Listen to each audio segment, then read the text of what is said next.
এক নম্বর হচ্ছে ইশার সালাতের পরে 4 রাকাত নামাজ আদায় করা।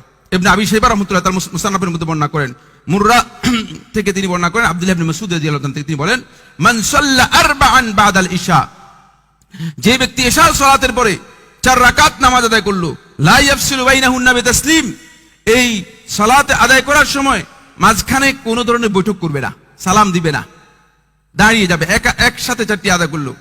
উদিলনা বিমিসলিহিন্না মিন লাইলাতিল কদর, লাইলাতুল কদরে 4 রাকাত নফল নামাজ পড়ে রাত্র জেগে যেই ফজিলত রয়েছে সেই ফজিলত তিনি পেয়ে যাবেন।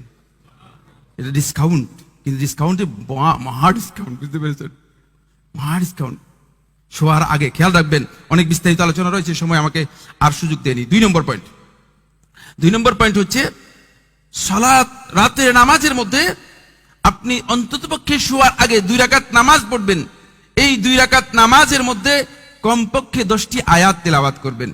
আল্লাহ রাসূল সাল্লাল্লাহু আলাইহি ওয়াসাল্লাম বলেন, তাহলে ওই ব্যক্তি সারা রাত গাফিল যারা ছিল তাদের মধ্যে আল্লাহ রাব্বুল আমিন তাকে এনলিস্টেড করবেন না, তাদের মধ্যে অন্তর্ভুক্ত হবেন। এটা খুবই সহজ। 10 আয়াত কি কঠিন বিষয় কিনা? হ্যাঁ, 10 আয়াত একেবারেই সহজ বিষয়। আপনি সূরা আদিয়াত পড়েন, 10 আয়াত হয়ে যাবে। তাহলে মানে 10 আয়াত যদি আমরা তেলাওয়াত করতে পারি, অন্ততপক্ষে 2 রাকাত সালাত আদায় করে। আব্দুল্লাহ ইবনে আমরুল আস থেকে বর্ণিত এই হাদিসটি রাসূল ইমাম আহমদ শেখ নাসিরউদ্দিন আলবানী রাহমাতুল্লাহ আলাইহি তার সহিহের মধ্যে সহিহ বলেছেন, হাদিস নম্বর 2244। সময় নেই, এই জন্য আর হাদিস বললাম না। এরপর 3 নম্বর যে ডিসকাউন্ট, এটা আরেকটু সহজ করেছেন। সেটা হলো রাসূলুল্লাহ সাল্লাল্লাহু আলাইহি ওয়াসাল্লাম বলেন, আবু মাসউদ আনসারী রাদিয়াল্লাহু বর্ণনা করেন, রাসূলুল্লাহ বলেন, মান ক্বারাআ বিল আয়াতাইনি মিন আখির সূরাতিল বাকারা, যে ব্যক্তি রাত্রি ঘুমের আগে সূরাতুল বাকারা এর শেষ 2 আয়াত তেলাওয়াত করলো, ফি লাইলাতিন কাফাতাহু, তার জন্য এই 2 আয়াতই সারা রাত কিয়াম করার জন্য যথেষ্ট হয়ে যাবে। সারা রাত থেকে ইবাদত করা যে ফজিলত রয়েছে সেটা যথেষ্ট হয়ে যাবে। এর ব্যাখ্যার মধ্যে হাফেজ ইবনে হাজার আসকালানী রাহমাতুল্লাহ আলাইহি ফাতুল বারীতে 4টি বক্তব্য উল্লেখ করেছেন, এবং হাফেজ ইবনে হাজার রাহমাতুল্লাহ আলাইহি, ইবনে মুলাক্কিন রাহমাতুল্লাহ আলাইহি, এমনকি ইমাম নববী রাহমাতুল্লাহ আলাইহি বলেছেন যে কাফাতাহু দ্বারা বোঝানো হয়েছে যে সারা রাত কিয়াম করার যে ফজিলত রয়েছে সেই ফজিলত তিনি পেয়ে যাবেন। শেষ ডিসকাউন্ট না, আর দুইটা আছে, সর্বমোট 5টা ডিসকাউন্ট আলোচনা করব।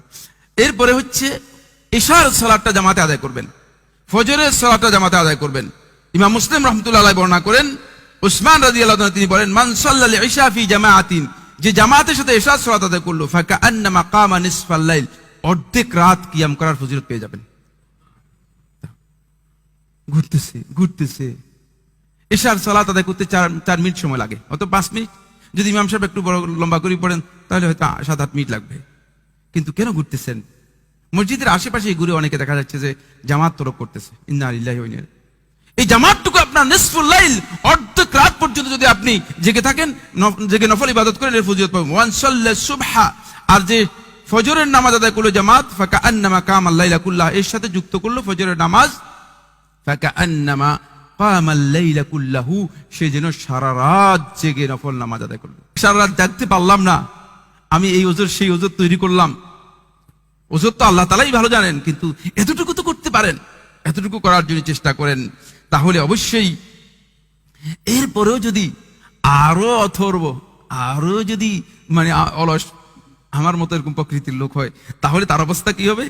এই হাদিসটি আবু দারদা রাদিয়াল্লাহু আনহু মনে করেন, তিনি বলেন, রাসূলুল্লাহ সাল্লাল্লাহু আলাইহি ওয়াসাল্লাম বললেন, মান আতা ফিরাশাহু, যে ব্যক্তি ঘুমানোর জন্য বিছানায় আসলো, ওয়া হুয়া ইয়ানবি আন ইয়াকুমা ইউসাল্লি ফিল লাইল, নিয়ত করছে যে রাতে ঘুম থেকে জাগবো ইনশাআল্লাহ, আল্লাহ অন্তরে ইখলাসের সাথে, আল্লাহ আমি শেষ রাতে ঘুম থেকে জেগে নফল কিয়াম করব, নফল নামাজ পড়বো। ও ফাগালাবাতু আইনাহু হাত্তা আসবাহ, এমন হয়েছে চোখ তার উপর গালেব হয়ে গেছে, একেবারে ফজর হয়ে গেছে, উঠতে পারে নাই। ওয়া কানা নাওমুহু সাদাকাতান আলাইহি মির রাব্বিহি জাল্লা ওয়া আলা, তার এই ঘুম তার আল্লাহর পক্ষ থেকে সাদাকা হয়ে যাবে, এবং সারা রাত কিয়ামের যে ফজিলত রয়েছে সেই ফজিলত পেয়ে যাবে। বুঝতে পেরেছেন? এই ডিসকাউন্ট গুলো খুবই গুরুত্বপূর্ণ ছিল। ডিসকাউন্ট আলোচনা করার পরে আরেকটি পয়েন্ট আলোচনা করব, সময় আর বেশি নেই। সেটা হলো ইতিকাফ। বন্ধুগণ, রমাদানের একটা বিশেষ প্যাকেজ ছিল ইতিকাফ। নবী সাল্লাল্লাহু আলাইহি ওয়াসাল্লাম রমাদানের শেষ দশকে ইতিকাফ করেছেন। আমাদের এই মসজিদ সহ আমাদের মসজিদগুলোতে ইতিকাফ করেছে লোকেরা। ইতিকাফ আপনার শেষ হয়ে গিয়েছে, কিন্তু ইতিকাফের ছোট ভাই, ইতিকাফের গ্রেট বহন করে, এই ধরনের ফজিলত কিন্তু আপনার কাছে রয়ে গিয়েছে, যেটা সারা বছর আপনি করতে পারেন। এ সম্পর্কে অনেক দীর্ঘ কথা রয়েছে, আমি সময় কারণে শুধুমাত্র 2টি পয়েন্ট। 1 নম্বর হচ্ছে, সালাত আদায় করার পরে মুসাল্লার মধ্যে আপনি বসে থাকবেন। যতক্ষণ আপনি বসে থাকবেন ততক্ষণ আপনি ইতিকাফের যে ফজিলত রয়েছে সেই ফজিলত পাবেন, এবং ফেরেশতারা আপনার জন্য স্পেশালি রহমত এবং মাগফিরাতের দোয়া করতে থাকবে। ফেরেশতারা স্পেশালি আপনার জন্য মাগফিরাতের দোয়া করতে থাকবে। 2 নম্বর হচ্ছে ইতিকাফের আরেকটি হচ্ছে ইন্তিজারুস সালাতি বা'দাস সালাহ। সালাত আদায় করার পর যদি কাজ না থাকে আরেক সালাতের জন্য অপেক্ষা করুন, বসুন, কিছুক্ষণ বসে থাকেন। এই সময় যতক্ষণ পর্যন্ত আপনি মসজিদের বসে থাকবেন ততক্ষণ পর্যন্ত বসে থাকার কারণে সালাত আদায় করা যে ফজিলত রয়েছে সেই ফজিলত আপনি পেয়ে যাবেন। সালাত আদায় করা যে ফজিলত রয়েছে সেই ফজিলত পেয়ে যাবেন। এখানে অনেকগুলো হাদিস রয়েছে, শুধু একটি হাদিস ইমাম বুখারী রাহমাতুল্লাহ তার সহিহে বর্ণনা করেছেন। আবু হুরায়রা রাদিয়াল্লাহু আনহু তিনি বলেন, আন্না রাসূলুল্লাহ সাল্লাল্লাহু আলাইহি ওয়াসাল্লাম قال, রাসূলুল্লাহ সাল্লাল্লাহু আলাইহি ওয়াসাল্লাম বলেছেন, আল মালাইকাতু তুসাল্লি আলা আহাদিকুম, ফেরেশতারা তোমাদের কোন ব্যক্তির উপর সালাত আদায় করে থাকে, রহমতের দোয়া করে থাকে, মা দামা ফি মুসাল্লাহু, যতক্ষণ পর্যন্ত সে তার মুসাল্লার মধ্যে যেখানে সালাত আদায় করেছে সেখানে বসে থাকবে। অনেকে আসছে মনে হয় যেন নামাজ শেষে তিনি একটু বসতে পারেন না, কিসে যিনি তাকে তাড়াই নিয়ে চলে যায়। বুঝতে পেরেছেন? না, ফজিলত শয়তান তো বুঝতে পেরেছে। নামাজ শেষ বসে কেন? নামাজ শেষ বসে থাকার কারণ কি? না, কিছুক্ষণ বসলেন, কি করবেন? আল্লাযী সাল্লা ফীহি, যেখানে সালাত আদায় করেছে, মা লাম ইউহদিস, যতক্ষণ পর্যন্ত ওযু নষ্ট না হবে। তাকুলুল মালায়েকাতু, ফেরেশতারা বলবে, আল্লাহুম্মা গফির লাহু, আল্লাহুম্মা আরহামহু, হে আল্লাহ তাকে ক্ষমা করো, হে আল্লাহ তার উপর রহমত করো। ফেরেশতারা এই দোয়া তার জন্য করতে থাকবে। ফেরেশতাদের দোয়ার অর্থ কি? হাফেজ মুনাবী রাহমাতুল্লাহ এই হাদিসের ব্যাখ্যার মধ্যে উল্লেখ করেন, তিনি বলেন, সাথে সাথেই আল্লাহ সুবহানাহু ওয়া তাআলা এই দোয়া কবুল করেন, সাথে সাথেই আল্লাহ সুবহানাহু ওয়া তাআলা এই দোয়া কবুল করে থাকেন।